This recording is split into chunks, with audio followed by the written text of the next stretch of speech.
The Tom Woods Show, episode 939. Prepare to set fire to the index card of allowable opinion. Your daily dose of liberty education starts here. The Tom Woods Show. Folks, we're capitalists on this show, and we're not ashamed of that. And one of the easiest places to be a capitalist is on the internet. So, for example, if you've got a website and you're not monetizing it, then you're a schmuck. I'm going to show you what I'm doing exactly, step by step, in this free ebook, 5 Paths to an Online Income. Check it out at pathstoincome.com.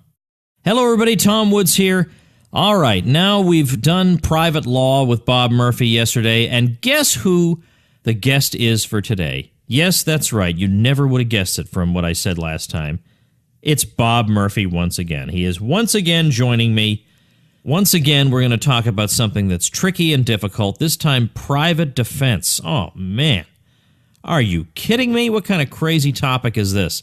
Well, we're going to hash this out, right? We're going to try and figure out, can the market provide even defense services? So, who better to talk about that? Given that Murray Rothbard is no longer with us, who better to talk about that than Bob Murphy? And I introduced him to you yesterday. A lot of you listened to the show for a while know Bob very well, as indeed you should. He has been, in the wake of the financial crisis, he almost single-handedly defended the Austrian school interpretation, just writing article after article after article at the time. He's an absolute hero. Follow him at his blog at consultingbyrpm.com.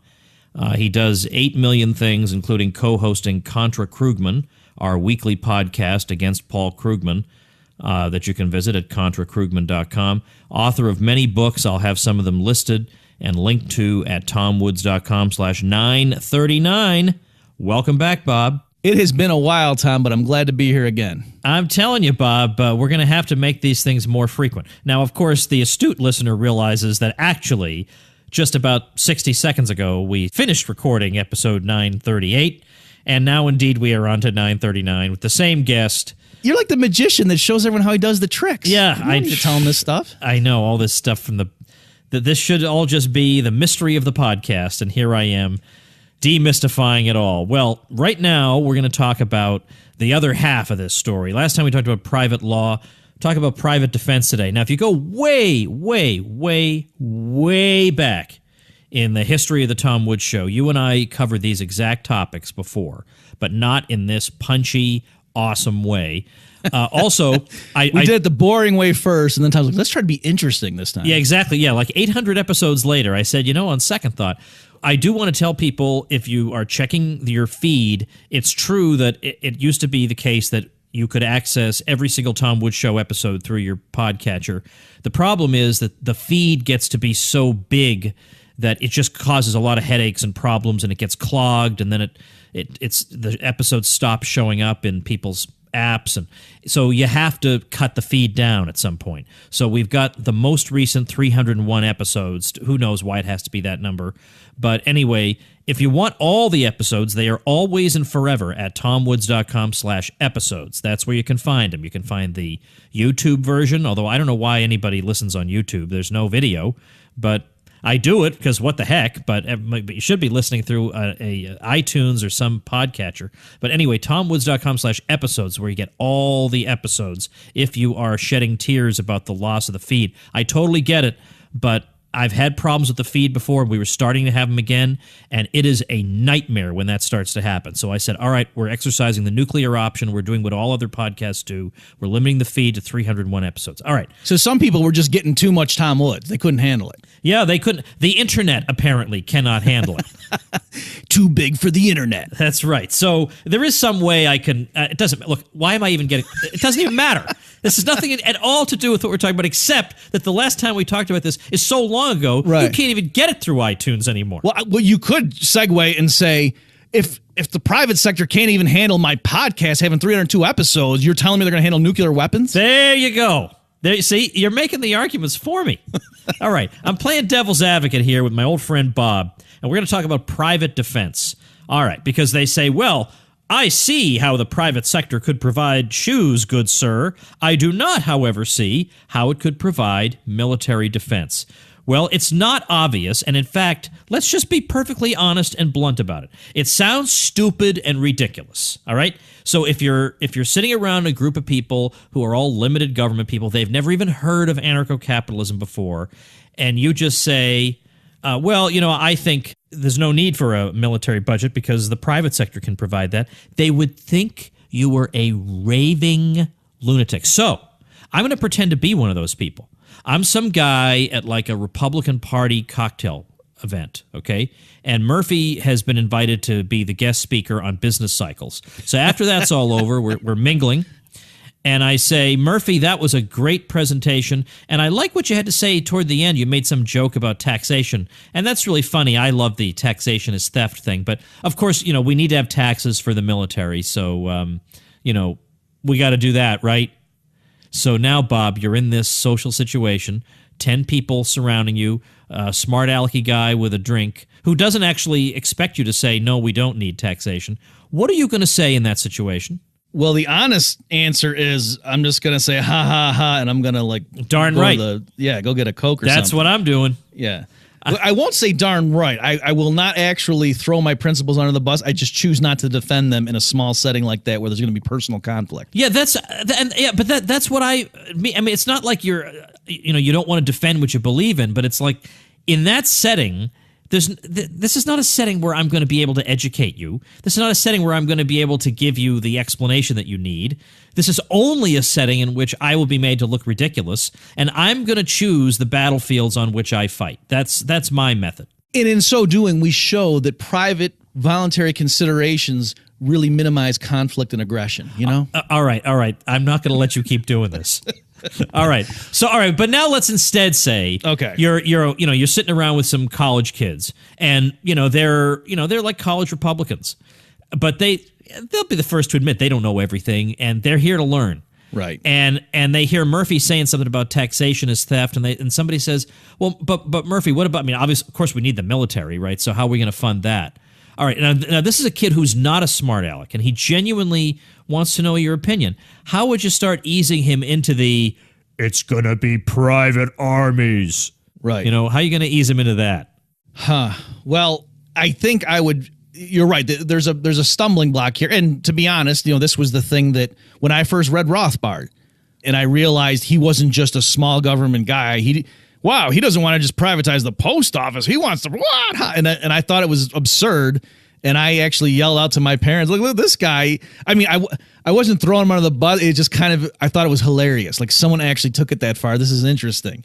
But I didn't agree with him, right? And so I agree for people who are in that camp and they're just like, come on, how could that possibly work? You said earlier, Tom, that come on, it sounds stupid.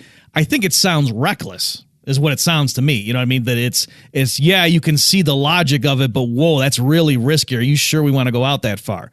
Okay, so let's try to just explain how this could work, because I think part of the problem is people can't even conceive of it. It makes sense to say, yeah, privatize schools or the post office or even roads. Yeah, especially now with the Easy Pass stuff, you can see how a private road would work. And that's kind of funny that some people think that's such an insurmountable burden or boundary for the free market. But you're right, with armies, and that seems kind of hard. How would that work? So I think the first thing you need to do is have a clear conception of what the legal system would be like in that kind of a world. And then really military defense is pretty straightforward. So I'll give the quick thing first for people who've just never heard it before, and then you can hit me, Tom, if you want, in terms of some of the subtleties. So the big picture is, I think that insurance companies would play a large role in this. So imagine we've got a free society. There's no taxation. Everything is privately funded. And so in that kind of a setting, something like New York City, Manhattan is a sitting duck right now for foreign invasion. And so the insurance companies that are underwriting those big buildings, so that's billions and billions of dollars of potential property damage there. And if part of what they're on the hook for is in the event that some foreign navy rolls up and starts, blasting the buildings, or bombers start dropping, or troops come in and seize the property, that, this policy will indemnify the owner. Now those insurance companies have an incentive. They can, instead of just sitting there and running the probability saying we're sitting ducks, what's the chance that next year some army's going to come in and destroy or seize the property? They realize, wait a minute, if we spent money we can greatly reduce the chance that's going to happen. So the principle is the same, just like a fire insurance company might have special incentives for you to install sprinklers and smoke alarms and things like that, and to have, arrangements with the local fire department that's going to be private in this kind of a world. By the same token, you're going to, an insurance company that has those kind of arrangements with companies that have surface-to-air missiles and armored troop carriers and things like that, and long-range bombers, and they can set up mines in the harbor and so forth. That company is going to be able to charge less for a policy promising to indemnify you as the skyscraper owner in the event of a military conquest, because they realize, no, we're paying the money here, and that's probably not going to happen. And so that's from my view, the general mechanism by which large-scale defense of very wealthy regions would be undertaken. I don't think it would just be a bunch of guys, holed up in their individual houses with AK-47s or something. I mean, there could be that, and that would actually be a pretty big deterrent. I think a lot of people underestimate the deterrent power of that. But in terms of, could it even be conceivable that you would have a large-scale repulsion of a sophisticated first world army? I say yes. And the funding mechanism, I think, would be primarily through insurance companies. So I'll stop there. I know there's a lot of questions that would raise, but I'll give you a chance to respond. All right. Well, first of all, I want to clear away an objection that comes up a lot because I think it's not productive, which is to say, how would some little tiny anarcho-capitalist hamlet have resisted the overwhelming force of the Nazis? The answer is it wouldn't, probably, but that would be true of small states as well. So that doesn't invalidate what Bob is saying in and of itself. Yeah, France didn't stand up too well to the Nazis either, and they certainly didn't rely on anarchy to defend themselves. They famously made some foolish strategic decisions about what their defense was going to look like, and that didn't work out well. So that, if anything, that's an example of saying, yeah, if you have the state monopoly in charge of your military defense, if they put a lot of their eggs in one basket, then if that happens to be wrong, they're in trouble. Whereas if it's decentralized, you're not going to have your whole defense resting on, this one line that we're going to do, and oops, we didn't realize how mechanized they'd be, and they're going to go right around that. We hadn't thought of that. That's not going to happen. And as you say, it's not just a matter of, well, hey, states sometimes get conquered too. I would say for any given region of, any group of people that are in a certain area, if they organize their defense through voluntary means, they will be stronger than if they put if they anoint some group to be the monopolist in charge, who can then tax them and spend money, and there's very little feedback from the market price system as to what they're doing. So I would not just simply say, well, it's a crapshoot either way. My claim is no, for any group, if they're voluntary and private sector, they're going to be much stronger militarily than if they're not. Just like you say, having a free market in agriculture doesn't guarantee that your people will never starve to death. There could be some, like a comet strike or something that changes the soil or whatever, and no matter what, everyone dies. But my point is, you don't solve that. You hurt yourself by having the state be in charge of agriculture. So by the same token, putting the state in charge of military defense in no way makes your region stronger militarily. All right, let's get into what one of the objections would be. Even just to say that insurance companies will take care of it wouldn't answer the objection of some who would say, what about the free rider problem? Why would everybody feel compelled to get this insurance as long as enough people have insurance? Well, let's see. Yeah, but insurance would make you whole after some type of an invasion, let's say. And if you didn't have it, you wouldn't get the insurance. So isn't this, you wouldn't get payment from an insurance company to rebuild or whatever. So does that in and of itself solve the free rider problem?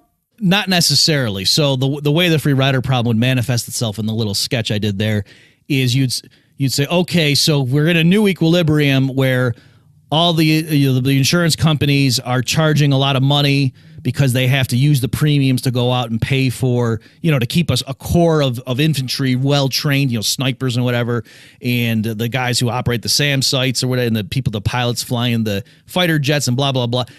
And then in that environment now, because the chance of a foreign invasion is greatly reduced, why wouldn't one of those insurance companies who represents 5% of the total market, why wouldn't they undercut, just charge less in their premiums and then stop funding the stuff and say on the margin, whether we fund it or not, there's still going to be enough here to repulse the average state army. So that's the way it would manifest itself. And so to there, I would say, okay, number one, fine, but notice it's not an equilibrium for there to be no defense, right? We can all recognize it would be silly for all the companies to be sitting there and saying, yeah, we could spend $1 billion and totally defend ourselves pretty adequately, but we can't do, there's this negotiations and we're just going to sit here and get taken over and lose $1 trillion of market value of our property. No, that can't possibly be a Nash equilibrium if that's the way you want to think about it as an economist. And so, yes, there's a bargaining issue and there would be cheating and so on, but that's why I like casting it in terms of big insurance companies, that they could have mergers and so on and cut deals with each other, and they could even do contracts like saying, okay, let's do a thing here where if at least 5 of us chip in enough and promise to spend such and such, then it kicks in and we all do it, right? So it's not that one company is going to go out on a limb and spend a bunch of money funding tanks and whatever, and everybody else is going to sit back. They would all sort of know what they're doing and maybe have long-term contracts with each other. You could do things like that. But the important point is it clearly would not be, quote, rational or the solution to a prisoner's dilemma or what have you for the whole society just to sit there and do nothing, when if they just spent 1% of their output, they could totally defend themselves. That clearly would not be so you would not need to worry that they're going to get invaded. At worst, you would need to worry about, some company's going to spend a lot and some other company's going to free ride, and that's not fair. But there's all sorts of ways they could try to shame or advertise the fact that, hey, we're the ones funding this. The last thing I'll say, Tom, is when it comes to this stuff, I think the free rider problem is exaggerated. So if you're talking about, like the U.S. in World War II, there's plenty of cases where, the stuff they were doing, like protecting your shipping from foreign fleets, that's clearly something that you can contain and just apply to the people who pay for it. To have your naval warships escorting cargo, merchant ships or whatever in hostile territory. Clearly, you can just, convoy and guard the people who are paying you. If you have infantry and you're a rival land-based armies coming and invading, certainly the people on the perimeter, they all have to pay you, or else you're going to pull your defense back. Right? So the only kind of classic case of where it's hard to limit the defense to the people who are paying is something like if you have a way to protect from incoming ballistic missiles, you have some kind of thing that shoots it down. Yeah, if New York City is going to be free from incoming nuclear missiles, the fact that some guy on 42nd Street doesn't pay that month, there's no way you're going to let him get hit by the missile but none of his neighbors. So that's true. But again, with millions of people living in that area, I don't think the outcome's going to be nobody pays for it, we don't have missile defense because of the free rider problem. I think that at worst it's going to be some people pay and some people don't, but we have an adequate system. What about the concern that you would be concentrating, to be sure, in the same way that has been done in a state, except just in private hands, a huge amount of firepower, and maybe some people might be worried that that would be turned against the people the same way it would be turned against them by the state. That, in other words, people who have the same fear of capitalism that we have of the state would be wary of this.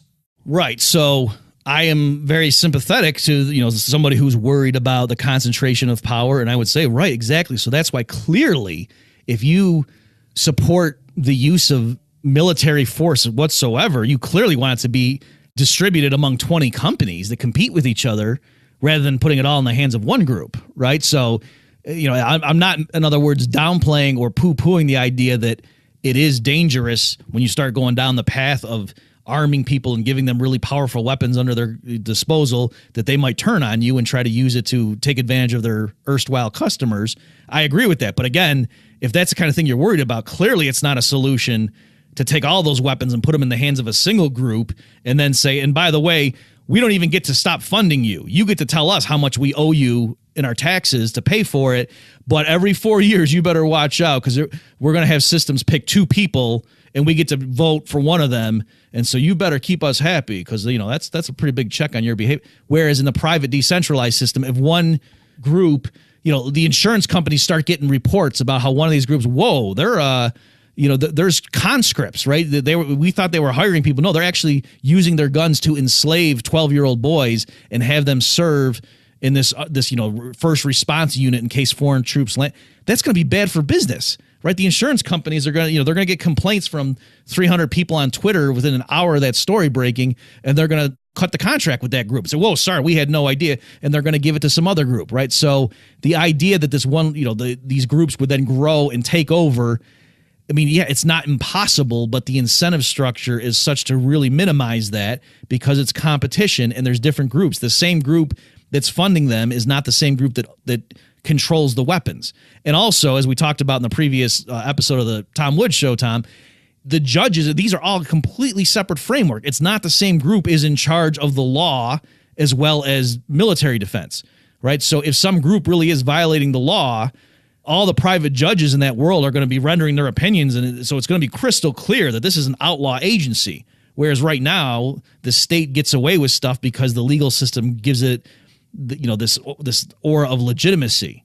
Right. Okay. Now that's a key thing, that the way the public thinks about the state as opposed to how it thinks of the private sector. We have not been taught that we entered into a social contract with Acme Defense Company, and we have not been taught to salute its flag and to do any of that stuff with them.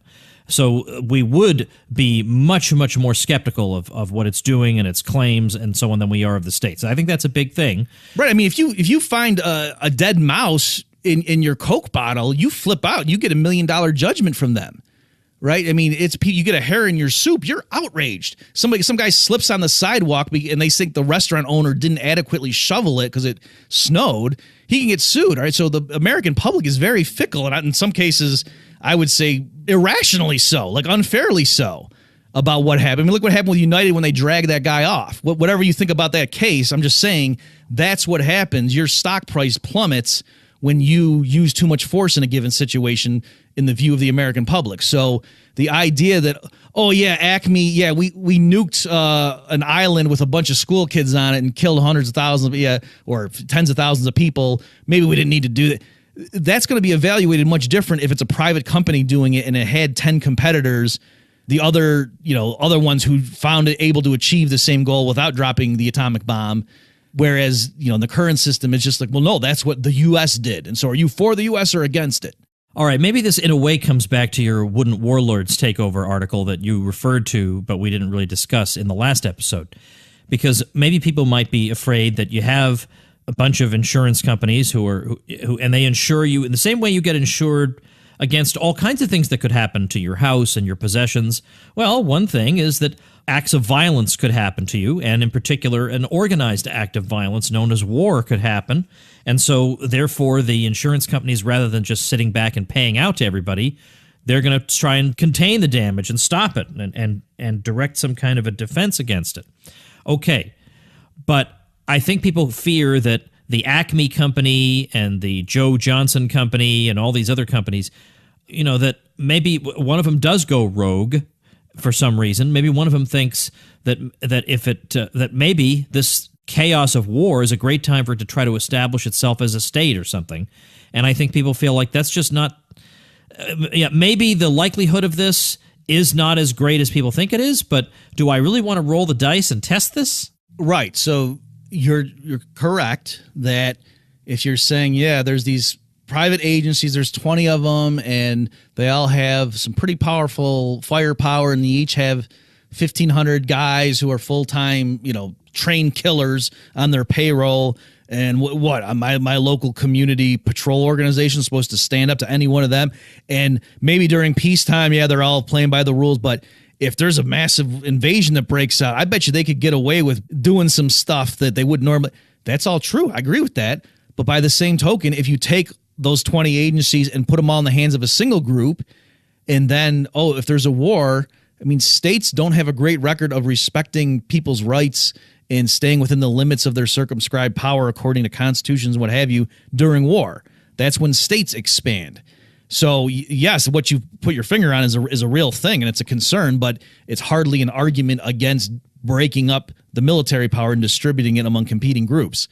And also, too, people say things like, well, geez, I go look over in Somalia when their state fell, and there's rival warlords, and I didn't see them all reading Rothbard and offering ounces of gold to each other and so on and going to private arbitration. Well, okay, but that state fell because it was so horrible and corrupt, right? So by various metrics, I think Ben Powell's done some work on this, that yes, Somalia under what you might truly call anarchy or statelessness, let's say to be more precise, was not a great place to live, but it was actually better than Somalia under a state. So with all these things, you got to do apples to apples. Clearly, I would rather live in the United States with its state system rather than under even stateless Somalia. But by the same token, I'd rather live in the state system of the United States rather than Somalia under a state, right? So you're really not telling me anything about the nature of the state versus voluntarism. You're telling me the nature of the people in the United States and their value system compared to the people in Somalia and their value system around that same time period. So I have every reason to think if Texas seceded and lots of different counties and stuff started breaking off, and it was very small, limited political power over people, I don't think it would turn into rampant shooting and guys going around in pickup trucks just mowing people down. I don't think that's what would happen. Well, let me now drop a nuclear bomb on you, so to speak, by raising the... No, that's impossible. I would just pay you enough not to. Yeah, but okay. But I think that's going to make this even more interesting, because this to me is the most difficult question of all, because maybe you could make an argument that an insurance system and whatever would have the right incentives and everybody would be protected more or less. But who's going to keep an eye on nuclear weapons? Now, you say to me, Woods, in the current system, I know you never call me Woods, but that's how we talk on the show, okay? You say, Woods, we've had a system where states are in charge of nuclear weapons, so it's not like angels are in charge of them now. And I would say, true, and it's a terrible shame they were ever used, but they were only used on that one occasion in those two cities. I mean, okay, that's not the best track record in the world, but it's not the worst. They're not the worst conceivable track record. And we now have much, much more dangerous weapons, and they have not been used. So who keeps an eye on them, or does everybody get to have a nuclear weapon? And if no, or if yes, you could technically have a nuclear weapon, but no insurance, you'd be a huge liability, and no insurance company would take you on, whatever kind of. But maybe I'm rich and eccentric enough that I just don't care. I think it would be awesome to, in the same way that a serial killer, like a kid, a brooding kid who is rejected at school and he just wants to go mow some people down. Maybe this is the ultimate way to give your middle finger to the world, is just, go down in history as the guy who destroyed civilization. You think that's not possible? You think protecting their reputation or being concerned that they won't be insured or whatever is going to be enough to stop people like that? Okay, so the quick answer is no. It's not reputation by itself would stop everybody from that. So you're right. I actually think in what I'm calling a free society, there probably wouldn't be nuclear weapons, or there certainly wouldn't be things mounted on ICBMs that could take out foreign cities. I just don't think that there might be small tactical ones, perhaps, to be used on the battlefield in case conventional forces are getting overwhelmed. Even there, I'm not sure, but conceivably, but in terms of, would the small free society have the ability to wipe out 100 million people? I really don't see that happening. And the mechanism is because of my understanding or my vision of how the legal framework would be, that just like right now, a surgeon has to have medical malpractice insurance to be able to do brain surgery in a reputable hospital. By the same token, I think in a modern commercial society that's much like ours, that people would have this basic type of insurance package where if they're convicted in a reputable courtroom of committing some sort of property crime or other types of crime, then this third party would indemnify the victim, and then it would be up to that company to kind of get square with the actual aggressor. All right, just like, again, if that sounds weird to you, that's how medical malpractice insurance works, right? If the doctor kills you or does something bad to you on the table, you get paid by the insurance company, and then it can deal with the doctor itself and maybe stop covering him and so on. But the victim gets compensated right away. Or just like with having collision insurance, when you're driving an automobile, you have an insurance. It's not just insurance to give you your car back, but if you hurt somebody else or wreck somebody else's car, you have to have coverage to pay them. So that principle, I think, would be more generalized. And so in that kind of a setting, then I think most people would not have the ability to own a nuclear weapon, because no insurance company would cover them, because they'd say if you use that wrong, or if somebody breaks in and steals that from you and uses it, we might be on the hook. If we're pledging that if you murder somebody and the court agrees that we're going to pay their estate $1 million, well then, we're not going to sign off on you having the ability to kill 1 million people. That's crazy. That would bankrupt us. So I think that's the way these things would be constrained. And so I think, legally speaking, the private defense agencies, or whatever term you want to use, would not be allowed to have nuclear weapons, just because they'd be too dangerous. So that's the quick answer to you. I don't think they would be allowed, and it's not just a matter of reputation. I mean, it would just be, so you say, okay, well, what happens if you can't get insurance coverage and you do it anyway? Well, I mean, they could have things like no one's going to rent you an apartment. You're not going to be able to live anywhere. No one's going to hire you. The utility companies. But why? Why wouldn't they? You don't think there are enough crazy people in the world? There are insane people in the world who do crazy, horrible things all the time. Right. And I mean, so you're telling me I couldn't get one of them who owns a building to give me a place to live? Or I couldn't coordinate this where my crazy friend buys a building, my other crazy friend gets an interest in an electric company, and my other crazy friend is growing me some food, and we all work together and we make this thing happen. If we want to destroy the world, we're going to do it, because there's no state to stop us. Okay, so if 3 people getting together are able to destroy the world, it's kind of amazing that with 7 billion people right now, that hasn't happened yet.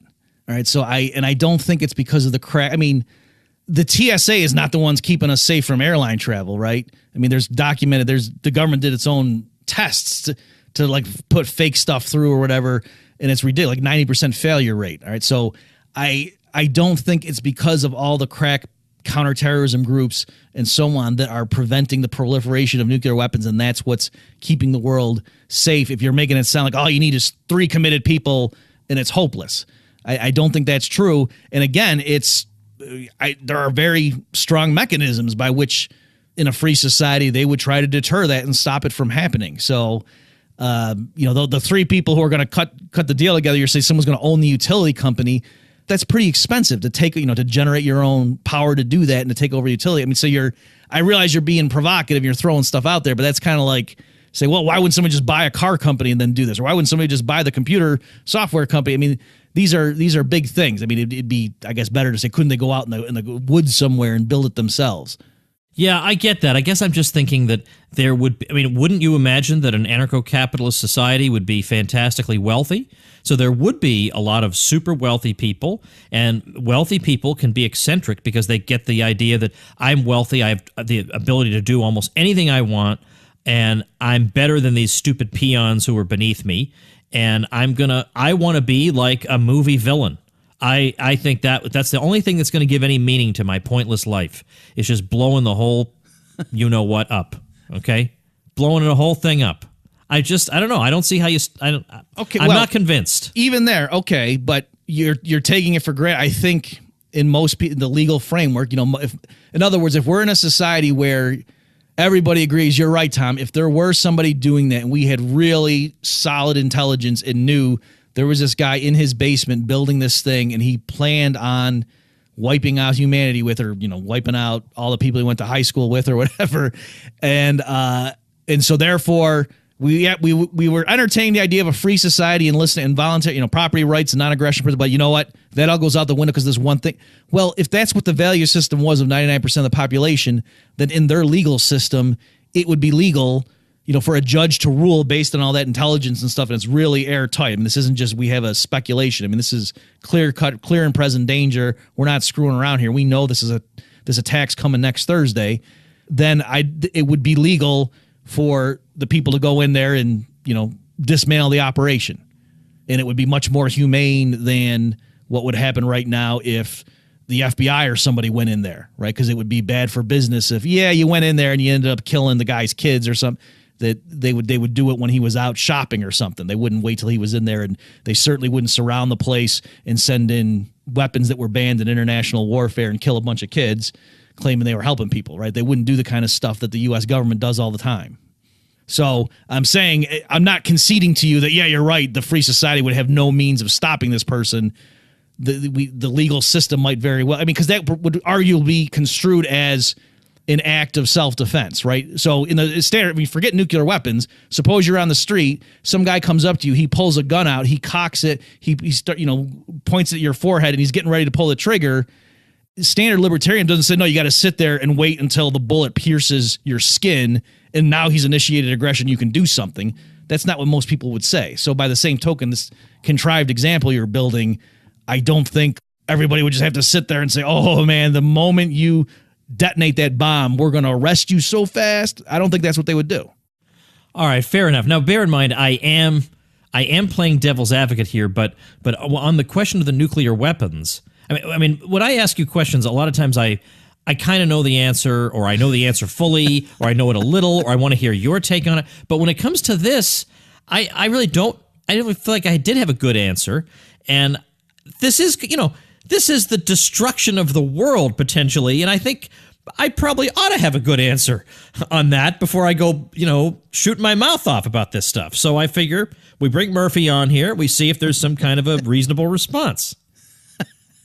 Yes. Well, I hope that I've given you a reasonable response. Where you will get a lot of reasonable responses. Yes, that's right. We're segueing into a discussion of the Contra Cruise here on the Tom Woods Show. It's like worlds are colliding. Yeah, I think the private judge might say that is impermissible. I don't know if that's legal, what you just did. And some of them are saying, I don't even know Tom has another podcast. That's right. Bob and I have our own podcast called Contra Krugman. Remember that? ContraKrugman.com? Oh, yeah. And based on that, we have a cruise we do, and we're doing another one this year, the Contra Cruise, and it is a blast. Don't take my word for it. Watch the video of how great last year's cruise was. We have a whole page up about it, at a whole site, really, at ContraCruise.com. We have already surpassed, we have blown past the number of people we had on last year's cruise. So you better hurry up and reserve your spot, because it is 7 days of hilarity and making great friends and having a wonderful time. So check that out at ContraCruise.com. Notice how wonderfully, smoothly I went from nuclear annihilation to a 7-day vacation?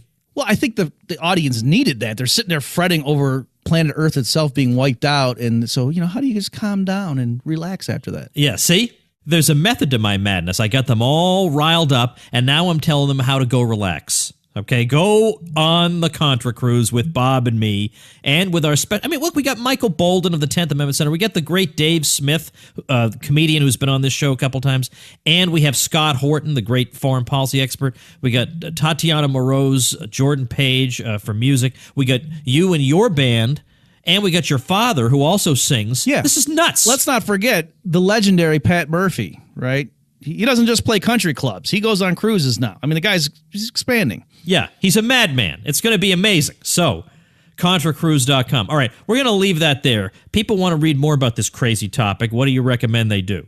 Okay, so my pamphlet that I wrote in grad school is called Chaos Theory. That's where I would point people. I mentioned last time we talked, Tom, that unfortunately I don't know exactly what the volume number and such is, but I do have a forthcoming article in the journal Libertarian Papers that's going to address this issue. I'm responding to Joseph Michael Newhart had written a piece for them in volume 9, number 1, 2017, where he had said a libertarian society that obeys the non-aggression principle scrupulously is a sitting duck for foreign invasion. And so I was responding and saying, no, I disagree. I think that's the strength of a free society, is that they actually obey property rights, things like the calculation problem that so plague the state when it tries to provide work or produce food or cars. Similarly, taking away market prices and having monopoly provision actually cripples the defense of a certain region, other things equal. And so I just say that, no, actually the free people, they would be strong because they would be so principled, because they wouldn't use the option of annihilating the children in foreign cities. That's why actually they'd be safer in the long run. Bob, I've come to the conclusion, this is going to sound really patronizing, but I think you are a better guest on this show now because of Contra Krugman. I think because of our banter that we developed, because on Contra Krugman, half the time we got this thin gruel we have to deal with, and so we have to make it up through personality. And yeah, it's funny. Yeah, I think it's almost like a podcast that doesn't just talk about Paul Krugman actually has other possibilities. Yeah. So anyway, so you're saying Contra Krugman, like when the guys are getting ready to go up and they're like swinging two bats at once, and then they get up there, and all of a sudden that's kind of what Krugman is to us. That we really have to work to make that interesting. And so we come over here talk about nuclear weapons. I mean, come on. Well, but I think also it's just because it's the same hosts every single week, so we get into kind of a groove. Whereas here, you used to come on like once every 2 months or something.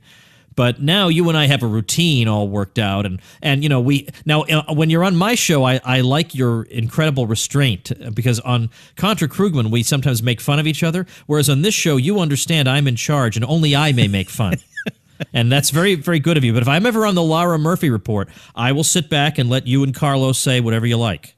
Okay, all right, I duly noted. All right. I am looking forward to seeing you in the relatively near future at the Mises University program. And then, of course, after that, at the Contra Cruise. All right. Thanks, Bob. Appreciate it. Thanks for having me. Okay. One more listener website to share with you. Listener of this show created a website called newsplug.org. And you read the About page, and it says Newsplug.